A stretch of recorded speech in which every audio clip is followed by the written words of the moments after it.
ग्राम देवरीकैल, post गुंडलामऊ, जिला सीतापुर। हमारी लक्ष्य की टीम यहाँ इस पावन धरती पे उपस्थित है। मैं अपने सुदर्शन लाल भारती जी को या जितने भी हमारे इस ग्राम क्षेत्र के जो आयोजक टीम है, जो हमारे साथी भाई हैं, जिन्होंने संविधान दिवस के अवसर पे ये प्रोग्राम रखा, मैं तहे दिल से लक्ष्य की तरफ से मैं सभी को बहुत बहुत साधुवाद करती हूँ, बहुत बहुत धन्यवाद करती हूँ। जिस संविधान की वजह से आज हम लोग कुर्सियों पर बैठे हैं, आज हम अच्छे कपड़े पहने हैं, आज हमारी महिलाएं रंग बिरंगे कपड़े पहनी हैं, आज हमारे भाई कुर्सियों पर बैठे हैं, ये हमारे बाबा साहब की देन है, बाबा साहब भीमराव अंबेडकर साहब की देन है साथियों, और किसी की देन नहीं है। अभी हमारी बहन संमित्रा जी ने, मुंडी जी ने, या जितने भी हमारी लक्ष्य कमांडर हैं, उन्होंने संविधान के बारे में, संविधान 1949 में संविधान लिख करके पारित हुआ, 1950 में लागू हुआ। साथियों, हमारे बाबा साहब ने कितने कष्ट उठाए, उन्होंने अपने परिवार को नहीं देखा, पूरे 100% समाज का जो आज हक, अधिकार, कायदा, कानून संविधान से मिलता है। ये भारत देश हमारा संविधान से चलता है। क्या साथियों, आप लोग ईमानदारी से बताइएगा, संविधान कितने लोगों के घरों में है? आप लोग हाथ उठाइए। बड़ी खुशी की बात है कि लगभग लोगों के घर में संविधान है।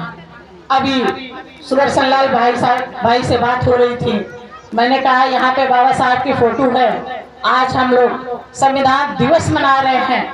हम अपने देशवासियों को, अपने बहुजन समाज को संविधान दिवस की बहुत बहुत बधाई दे रहे हैं, बहुत बहुत मंगल कामनाएं दे रहे हैं। और आप जाकर के गांव में मालूम करिए कि संविधान की कॉपी किसके घर में है, संविधान किसके घर में है। निकल करके गए तो संविधान मिल गया और ये यहाँ पे रखा है। हमारे बहुजन समाज के भाई अब जागरूक हो चुके हैं। अगर थोड़ा और जागरूक हो जाए, हमारी महिलाएं जागरूक हो जाएं, तो हमारे हक और अधिकारों का हनन नहीं हो सकता है। ये संविधान में लिखा है, ये हमारे मौलिक अधिकार हैं, ये हमारे बाबा साहब का संघर्ष है, ये हमारे बहुजन समाज में जितने भी महापुरुष जन्म लिए हैं, ये उनका संघर्ष है, ये हमारा अधिकार है।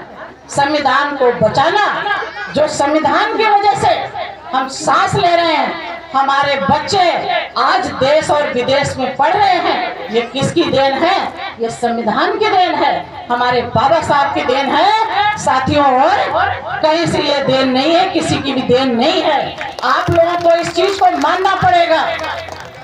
हमारी बहनें, अगर कोई थोड़ा पानी चाहिए, अगर नहीं भी पढ़ी हैं तो उनको बहुत ज्यादा चिंता करने की जरूरत नहीं है। आप लोग संघर्ष करके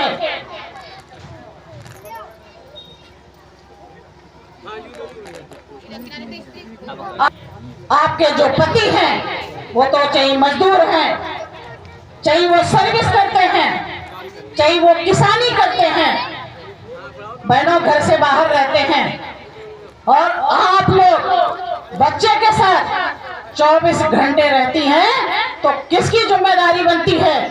आप सबकी जिम्मेदारी बनती है कि अपने बच्चों को हम नहला धुला करके और विद्यालय भेजें। अभी शिक्षा पे बात हो रही थी।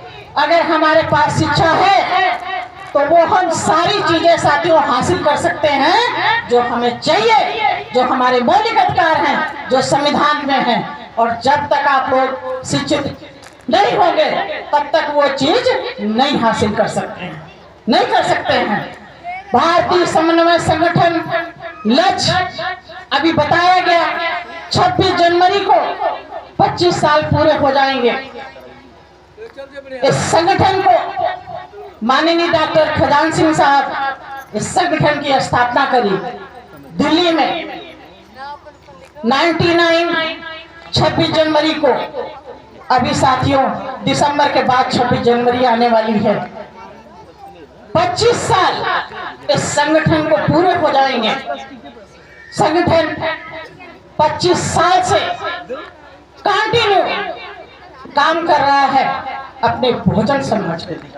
अगर किसी बच्चे के साथ कुछ गलत होता है, वो किसी भी धर्म की हो, किसी भी जाति की हो, उसको इंसाफ दिलाने के लिए ये हमारी महिला कमांडर तत्पर रहती हैं, चाहे रात हो चाहे दिन हो। साथियों अभी अपने संगठन का स्थापना दिवस लखनऊ में बन्नौर गांव बिकेटी में अभी जगह डिसाइड करी गई है कि हम लोग 25वां हमारे संगठन का 25 साल पूरे हो जाएंगे। धूमधाम से हम मनाएंगे। क्यों? महिलाओं को ये अवसर नहीं मिला है कि हमारी महिलाएं मंच पे बैठ सकें, वो अपनी बात कह सकें। ये भारतीय समन्वय संगठन लक्ष्य ऐसा है जो महिलाओं के हाथ में लीड दी गई है। महिलाएं लीड कर रही हैं, हमारी बहनें लीड कर रही हैं। महिलाओं का दर्द महिलाएं ज्यादा समझ सकती हैं। अगर महिला के साथ पास जाती है तो महिला अपनी हर बात बताती है। अगर हमारा कोई पुरुष भाई जाता है तो महिलाएं शर्म के मारे, संकोच के मारे वो जो कहना चाहती हैं साथियों नहीं कह पाती हैं। इसलिए भारतीय समन्वय संगठन लक्ष्य की महिलाएं, अभी बताया गया आपको कि कितनी ऐसी उत्तर प्रदेश में ऐसी कितनी घटनाएं हुई हैं। अगर इसके बाहर भी अगर घटनाएं हुई हैं तो हमारी महिला कमांडरों ने, इस संगठन ने उनके साथ खड़े रहे न्याय दिलाने के लिए। लोग क्या करते हैं, संगठन तो बहुत बने हैं, जब हमारे लोगों के पास जुल्म होता है, जब हमारे लोग मारे पीटे जाते हैं, जब हमारी बच्चियों का रेप हो जाता है, तो साथियों क्या कोई संगठन निकल करके आते हैं? क्या पूछते हैं कि बताइए आपके साथ क्या हुआ है? जब हमारे युवाओं को जात के आधार पे मार दिया जाता है, जात के आधार पे उनके साथ शोषण होता है, तो क्या हमारे समाज के, बहुजन समाज के मंत्री और विधायक आपसे पूछने आते हैं कि आपके साथ क्या हुआ? साथियों नहीं आते हैं। जिस दिन हमारे बहुजन समाज के मंत्री और विधायक, जितने हमारे बहुजन समाज के एमपी 131 एमपी जो पार्लियामेंट में बैठे हैं, क्या आपके समाज की बात उठाते हैं? नहीं उठाते हैं। जिस दिन वो अपना जो मौन धारण करके बैठे हुए हैं, जिस दिन वो मौन धारण तोड़ देंगे, उस दिन हमारे समाज पे अत्याचार नहीं होगा। जबकि लोग अपने अपने समाज की बात करते हैं, अपने समाज के अधिकारों की बात करते हैं, मगर हमारे समाज के जो बहुजन समाज के जो एमपी हैं वो अपने समाज की बात नहीं करते हैं। क्यों? उनका मुंह नहीं खुलता है। आपको पता होगा कि इस समय वर्तमान में कौन सी सरकारें हैं, कहाँ लोग बैठे हुए, तो उनका मुंह कैसे खुलेगा? नहीं खुल सकता है। तो इसलिए हमारा भारतीय समन्वय संगठन लक्ष्य वो काम कर रहा है कि सरकारें साथियों किसी की भी हो, हमारे बहुजन समाज पे किसी तरीके से अत्याचार नहीं होना चाहिए। हमारी महिलाओं पे किसी प्रकार का अत्याचार नहीं होना चाहिए। हमारे युवाओं को वो शिक्षा मिलनी चाहिए, नौकरी मिलनी चाहिए जो हमारे बाबा साहब ने संविधान में जो अधिकार दिए हैं। ये भारतीय समन्वय संगठन ये लक्ष्य की देन है। इसलिए महिलाएं आपके बीच में आ रही हैं, टीम आपके बीच में आ रही है। साथियों आपको डरने की जरूरत नहीं है। अगर साथ दोगे, सिर्फ जुड़ने की जरूरत है, एक साथ जुटने की जरूरत है। मानवर काशीराम साहब कहा करते थे, मानवर काशीराम साहब ने बहुत संघर्ष किया साथियों, साइकिल चला चला करके बाबा साहब के इतिहास को घर घर पे पहुंचा दिया। तो आज आप लोग अपनी जात बता पाते हो, आज आप लोग शिक्षित हो, अगर महामर काशीराम साहब नहीं होते तो साथियों आपको 4 बार आपकी सरकारें नहीं बनती। मायावती बहन जी सरकार क्या अकेले बना लेती? ये बहन जी जब बन पाई जब महामर काशीराम साहब का योगदान रहा और हमारे और साथियों का योगदान रहा, तब आपको 4 बार सरकारें भोजनों की मिली। तो जब ऐसे गुंडे वो बिलों के अंदर घुस गए, उनको जेलों में डाला गया, इतनी बड़ी ताकत होती है एकता में बहुत बड़ी ताकत होती है।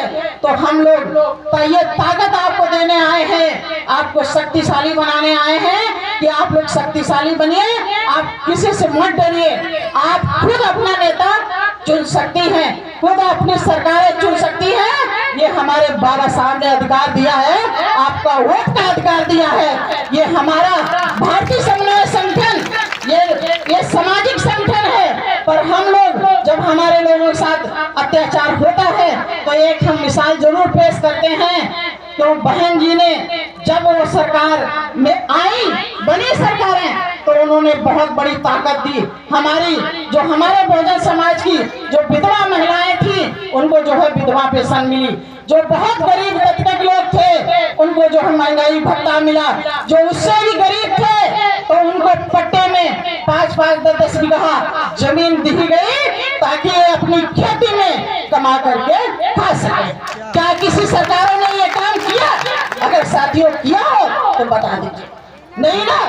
तो इसलिए हम कहते हैं कि आप लोगों को ये संविधान में सारे अधिकार हैं। मैं संविधान की बात कर रही हूँ, मैं किसी की विशेष व्यक्ति की किसी की भी बात नहीं कर रही हूँ। जो हमारे बाबा साहब ने संघर्ष करके ये सब इतना बेहतरीन संविधान आपको दिया, जो आप लोग अच्छे, अगर आज हम लोग आए हैं, आपने देखा होगा हमारा रथ, हमारी बस आई है 18 सीटर, ये हमारे संगठन की बस है, ये सबके सहयोग से आई है ताकि हमारी बहनें, हमारे भाई, हमारे युवा ज्यादा से ज्यादा आपके पास पहुंच सके और आप सुन सको, आप अच्छे और बुरे में पहचान कर सको। इसलिए किसी को डरने की जरूरत नहीं है साथियों, झुकने की जरूरत नहीं है किसी के आगे। हम तो कहते हैं किसी दबंग के पैर छूने से अच्छा है कि अपने बहुजन समाज का हाथ पकड़ लीजिए, आपको साथियों कोई नहीं अलग कर सकता है। जितनी जल्दी आप लोग एकजुट हो जाएंगे और हाथ मिला देंगे, उतनी जल्दी आपको सारी चीजें आपको भारत देश में मिलेंगी, उत्तर प्रदेश में मिलेंगी। आपको वो ताकत जो हमारे बाबा साहब एक इशारा करके गए हैं, आप लोग समझिए कि हमारे बाबा साहब ने उंगली क्यों ऐसी उठाई है, कहे हैं जाइए आप लोग संसद पे कब्जा करिए। आप उस इशारे को समझिए और आप लोग एकजुट हो जाइए। अपनी महिलाओं से हम कहना चाहते हैं, आप लोग पाखंडवाद, रूढ़िवाद, आप इस प्रकार से सब छोड़ दीजिए, उसमें आपके बच्चों का भला नहीं है, आपके बच्चों का और आपका भला नहीं है। ये हमारे छोटे छोटे बच्चे हैं, ये जो है देश का भविष्य है। आप इनको पढ़ाइए लिखाइए, आप इनके लिए जियो, आप इनके लिए काम करो। बाकी ये मत कहो कि हमें वहां जाने से, चढ़ावा चढ़ाने से हमारा बच्चा पास हो जाएगा, हमारे बच्चे को सब चीज मिल जाएगी। साथियों नहीं मिलेगी। आप लोग मेहनत करके पैसे बचाइए, अपने बच्चों को शिक्षित करिए। क्यों शिक्षा पे सबसे पहले अटैक किया गया, शिक्षा सबसे पहले महंगी कर दी गई कि ताकि ये बहुजन समाज के लोग और जो एसी समाज के लोग हैं ये ना पढ़ पाए। ये पढ़ जाएंगे तो आप लोगों को पता है कि कौन शक्तिशाली है, कौन लड़ सकता है, कौन झगड़ सकता है, कौन अपने अधिकार छीन सकता है।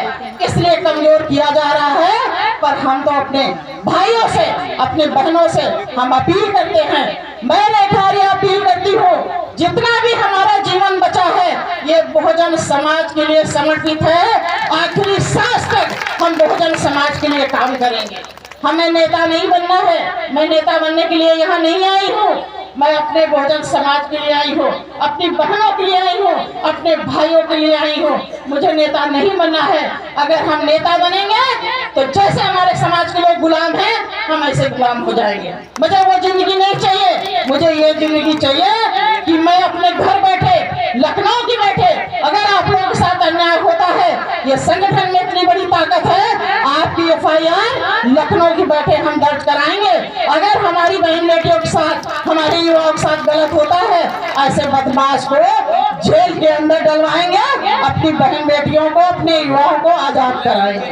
ये काम हम करेंगे लखनऊ में बैठ के, जब तक हम जिएंगे। अपनी बहनों से कहेंगे, बेटी और बेटा में अंतर मत करिए, शिक्षा दोनों बच्चों की बराबर होनी चाहिए। आप ये मत कहिए कि लड़के घर का वंश चलाते हैं और लड़कियां नहीं चलाती हैं, पराया धन होती हैं, मगर वो आपकी कोख से जन्म लेती हैं। इसलिए दोनों की शिक्षा बराबर होनी चाहिए। हमारी बहनें कभी कभी 2 बच्चियां अगर हो गई, 3 बच्चियां हो गई तो घबराती हैं कि मेरे पास बेटा नहीं है। आपको घबराने की जरूरत नहीं है। ये आपकी बेटियां भी नाम रोशन करेंगी, आपकी बेटियां भी आपको कमा के खिलाएंगी। आप मत घबराइए। छोटा परिवार, सुखी परिवार। आप पास बेटियां हैं तो बेटियों को पढ़ा करके आप टॉप पे बैठा लेंगे, तो बेटियां कमा करके आपको खिलाएंगे, आपका नाम रोशन करेंगे, जिले का नाम रोशन करेंगी ही, घर का नाम रोशन करेंगी। इस भारत देश का हमारी बेटियां नाम रोशन करेंगी। साथियों, वक्ता बहुत ज्यादा है, तो मैं सोचूंगी कि मैं सबकी बातें भी यहाँ पे आ जाएं। अपनी महिलाओं के लिए 2 बात बोल करके मैं अपनी बात को समाप्त करूंगी। आसमान में तारे ना हो तो चांद अधूरा लगता है। आसमान में तारे ना हो तो चांद अधूरा लगता है। जिस प्रोग्राम में महिलाएं ना हो तो वो प्रोग्राम अधूरा लगता है, वो प्रोग्राम अधूरा लगता है। यदि आपको वीडियो पसंद आया हो तो लाइक करें, शेयर करें और इस तरीके के और वीडियो देखने के लिए चैनल को सब्सक्राइब करें।